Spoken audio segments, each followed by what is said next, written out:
Let me give you another example to compare and show the difference between goal setting.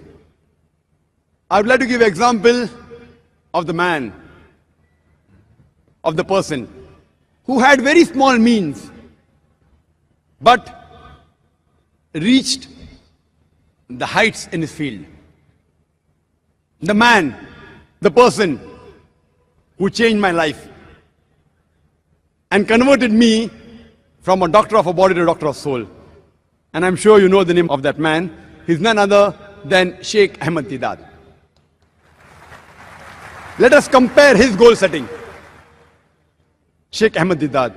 And if you know the life history of Sheikh Ahmad Deedat, he acquired education only till standard 6. Because both his ends could not meet, he was forced to leave his education. After passing standard 6, he was forced to leave his education. A man with small means. He was forced to leave the country India where he was born. Then he goes to South Africa. He does a job of a salesman. He works in a furniture shop. He does the job of driving, etc. And while he was in South Africa, he used to constantly be harassed by the Christian missionaries, who used to tell Islam is a useless religion. It is merciless. They used to attack Islam. And because he used to get harassed, a desire came in his heart that I want to reply all the allegations against Islam made by these Christian missionaries. I want to give a fitting reply to these Christian missionaries. Imagine a man only studied to standard 6. But naturally he had faith in Allah. He strived. He stumbled across a book. Books which were lying in a room which had dust on it. He stumbled across a book by the name of Izar al-Haq, the truth revealed by Maulana Rahmatullah Karanvi. And he gets the direction for his goal. That's how he started. And he strived for 40 years, till the time he challenged the stalwarts of Christianity. Imagine a 6th standard pass man strive for 40 years and challenge the stalwarts of the world. So much so that in 1986, he was about to debate Reverend Jimmy Swaggart. And at that time, in 1980s, Jimmy Swaggart was the #1 most powerful, most famous Christian televangelist. Just a few weeks before his debate, one of the fans of Sheikh Deedat told him that Sheikh Ahmad Deedat, I'm your fan, but I want to give you an advice. This man, Jimmy Swaggart, I know him. I have studied him. Please don't debate him. He will chew you and he will spit you out. Imagine a fan of Deedat giving advice to Deedat. You don't debate this Jimmy Swaggart. You don't know him, I know him. He will chew you and he will spit you out. The person who was the most famous televangelist, who owns television channels, whose budget was more than $1 million a day to keep his head above water. Our Sheikh Ahmad Deedat, mashallah. With Allah on his side, he goes to USA. In the hometown of that Christian missionary. In the country where he's famous. He goes and he has a debate. And alhamdulillah, summa alhamdulillah, with Allah's help, he turns the tables over. Imagine a man of small means, not even past school, leave aside being a graduate, challenges the stalwarts of Christianity, so much so that he became the biggest stumbling block for the Christianity of the world, for the Christian missionaries. One man alone, Sheikh Ahmad Deedat, with the help of Allah subhanahu wa ta'ala, he challenged the whole of Christianity.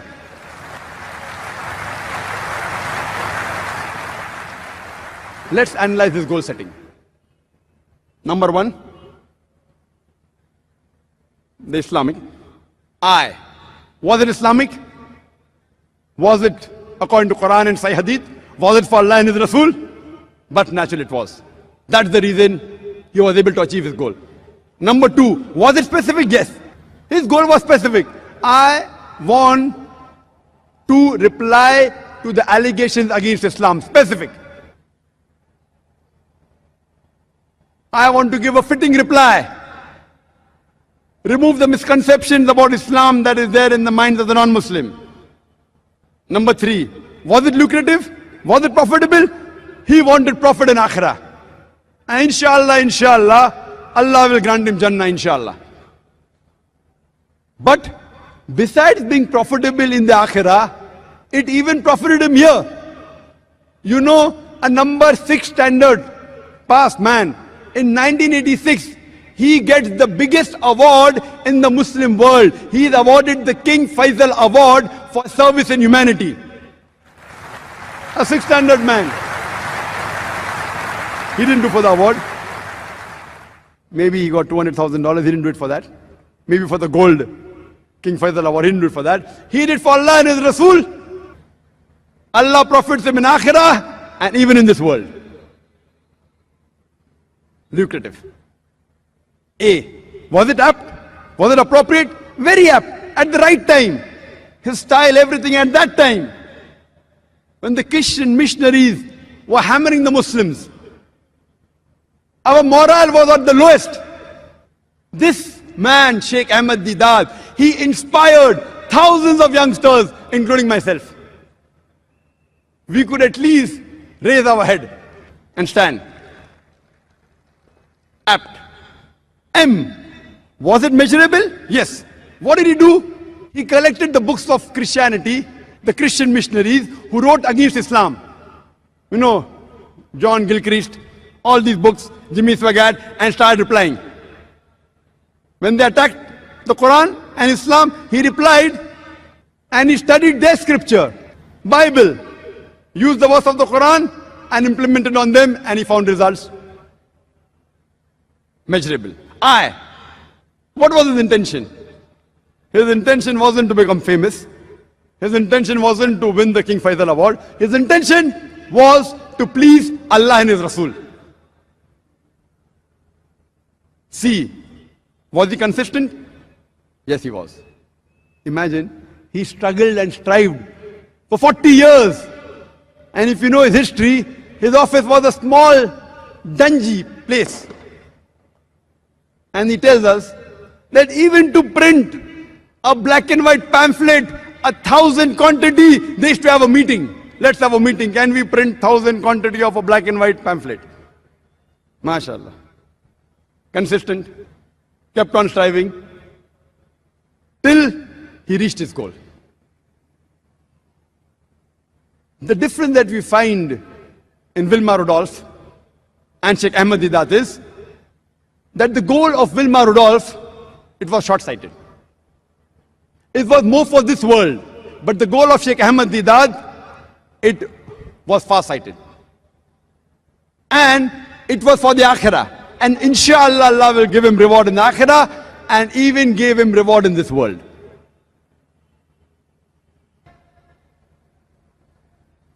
I give you the example of Sheikh Ahmad Deedat. 6th standard pass, challenged the stalwarts of Christianity.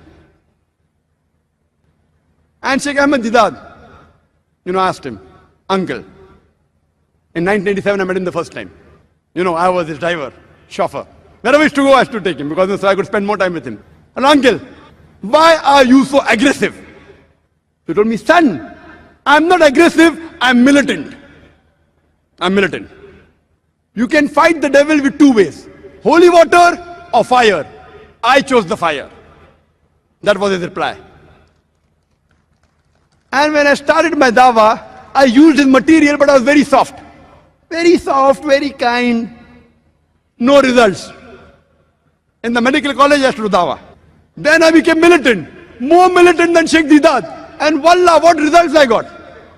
My Muslim friends used to run away. I was left alone with the non-Muslims. The results I got after being militant, then mashallah, Allah gave me hidayah. Coming more on the stage, I became soft. I became so soft that when the questioners abused me, I used to smile. So Sheikh Deedat, then he gave me the title. First he gave me Deedat Plus. Then when he saw me, son, they're abusing you, they're cursing you, and you're smiling. Then he gave me the title that, son, what took me 40 years to achieve, you have achieved it in 4 years. And alhamdulillah. Then I was inspired by Sheikh Ahmad Deedat. This is the man. And my focus changed. And that's how, mashallah, he told me that, son, I have done research and study in Christianity and Islam. You study other religions. Christianity is like everything on a platter. Sheikh Deedat did the job so well, everything on a platter. It's a cakewalk. If you read Sheikh Deedat's book, you can even debate the Pope. So then I studied Hinduism, Sikhism, Jainism, science, other subjects, and mashallah, I used to admire the crowd that Sheikh Deedat, the largest audience he addressed in Birmingham, 12,000 people. Mashallah. He had a small joke against the Muslims about polygamy. You see, since Islam allows you to marry 4. He didn't quote the verse correctly. He was saying Surah Nisa, verse 3, or something to the effect. The Quran says, marry women of your choice by 2s and 3s and 4s. But if you cannot do justice between them, marry only one.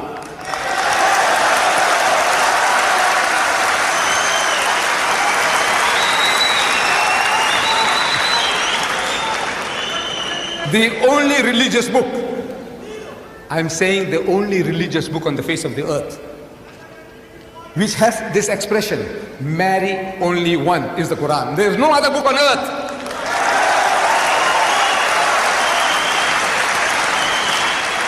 And this is the solution to your problem. He has settled down in America. He has married a beautiful young lady, an American woman. Congratulations.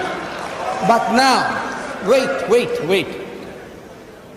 The American statistics, they tell us there are 7.8 million more women than men in America.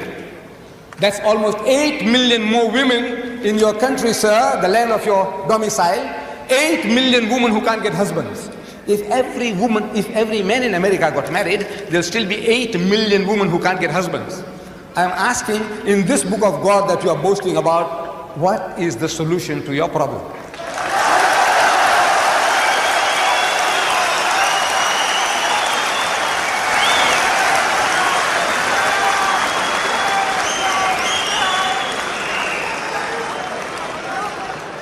Jimmy Swaggart.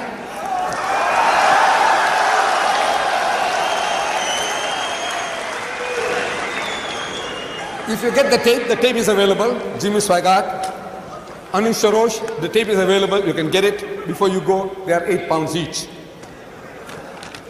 Jimmy Swaggart, if you see this debate, at the outset, he's also having a laugh at our expense. He says, you know, Mr. Deedat, he says, you know, we had a chat in the waiting room, and Mr. Deedat says that the Muslim can have 4 wives. Islam allows 4 wives. He just corrected me, said up to 4. I said, well, Mr. Deedat, Christianity only allows us 1, so I had to get the best on the first shot.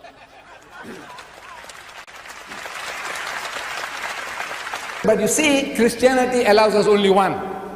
And I had to choose the best.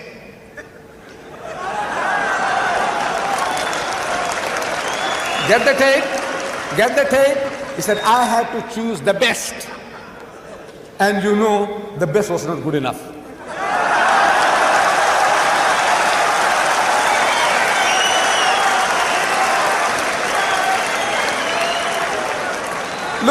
Look. All these tele-evangelists, all one by one, they're all falling. Reverend Marvin Gorman, an evangelist, you know, tele-evangelist, he appears on television, tantalizing millions. he was caught with a prostitute.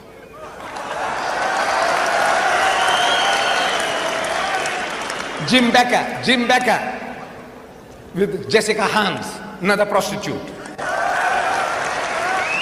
Jimmy Swaggart, average of 2 trips a month to the prostitute for his satisfaction. I said, you laugh at us? You are a fool. I said, the laugh is on you.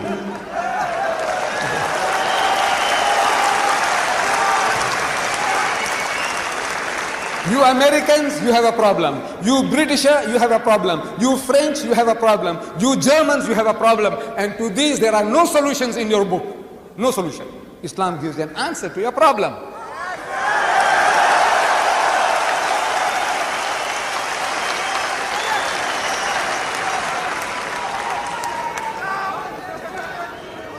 Divorce. Brother Shorosh was talking about divorce. You know how the Muslims. Look, when you malpractice, when you do something against your own teaching, you are culpable.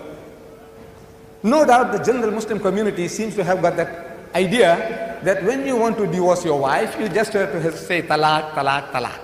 But he's supposed to have known the Quran. There is a chapter in the Quran, the whole chapter is called Surah Talaq, meaning chapter divorce. You must have read it. Surah Talaq. Talaq means divorce.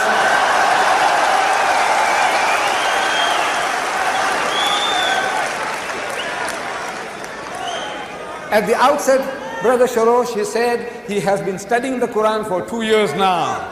2 years. Sure. See what the Quran says, please, brother. And then point a finger at the Quran and say, look, this Quranic teaching is not right, it's not feasible, it's unreasonable. Talk about the Quran. Don't talk about the Muslims.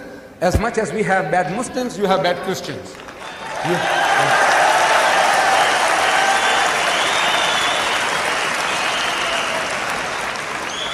He also quoted a Quranic verse, La ikraha fid din, which means there is no compulsion in religion.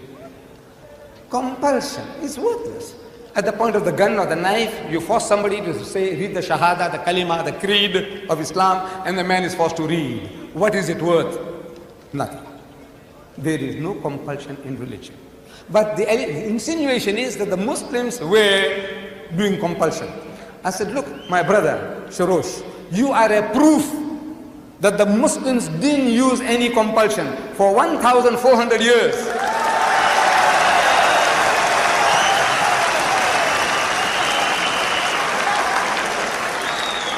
For 1,400 years, you and your other Christians, whom you now say number 14 million, they lived in our midst.